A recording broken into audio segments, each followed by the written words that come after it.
карыздары бар, вот ошолор боюнча деле справка алып келип берсе деп. Тем более наше прошлое никто не знает такое. Конкретно өтүш керек, отвечаю. Жакында үйлөнөбүз дегендерге жаңы талап кириши мүмкүн. Ал кандай талап болду экен деп жатсаңыз, түгөйлөр баш кошордун алдында милдеттүү түрдө медициналык кароодон өтүүсү керек болот экен.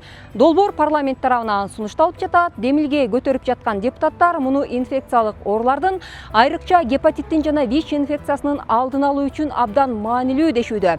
Бул тууралуу жаштардын, жалпы эле коомдун ою кандай? Сурап көрөлү.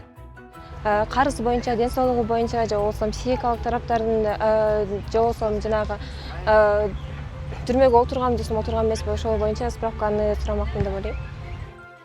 Мен оюмча азыр көбүнчө молодежь эме болуп кеткен да, легкомысленный болупчу. И сейчас это все находится в легкой доступности. Ну вы понимаете, да, эмне жөнүндө айтып атканымды. И медосмотр бул аябай туура нерсе да. Ооба керек негизинен, анткени кайдан билебиз, может башкача болуп чыгат. Конкретно өтүш керек, отвечаю. Жаштарда көбүнчө жугуштуу оорулар көп болгон үчүн медосмотрдон өтүп, анан үйлөнгөндөр туура деп ойлойм. Ал нерсени эч кандай мыйзам кылып, милдет кылып деле киргизген бул билбейм. Эркектердин же болбосо аялдардын психикасы азыркы убакта аябай эле мындай бузулуп кетти. Ошондуктан интернеттен карасак деле, же болбосо могул жарнамалардын карасак деле, анда күйөөсү аялын өлтүрүп койду, же болбосо дагы бир нерсе кылып койду деген жарнамаларды азыр аябай көп угуп атабыз. Ошондуктан психикалык тараптан деле справканы алып келип берсе аябай жакшы болмок. Туура эле. Ар кандай оорулар көп болот баягы. Мен эгерде турмушка чыга турган болсом, мен күйөөм кандай оорулар менен ооруйт экен, психологиясы кандай экенин баардыгын билгим келет. Көптөгөн вирустар чыгып атат, көптөгөн оорулар чыгып атат. Бир чети алдын ала алган жакшы го дейм. Кийин просто кеч болуп калат го дейм ал нерсечи.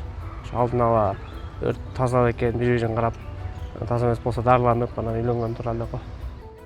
Акыркы убакта эркектердин арасында эле эмес, аялдардын да арасында ВИЧ деген оорулар аябай көбөйүп баштады. Статистиканы карасак деле ал жакта дагы мындай аябай көп да мындай ооруларчы. Ошондуктан нике кыярдан мурун эркек болбосун, аял болбосун, ошол справканы алып келип бериш керек деген ойдомун. Ар кандай оорулар болуп кетиши мүмкүн. Например, сейчас венерические болезни как-то сильно развиваются из-за этого тууралуу деп ойлойм. Тем более наше прошлое никто не знает такое.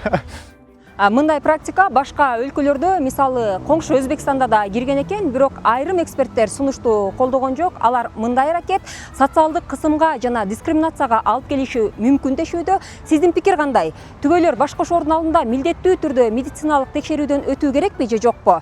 Видеонун алдына комментарий калтырыңыз.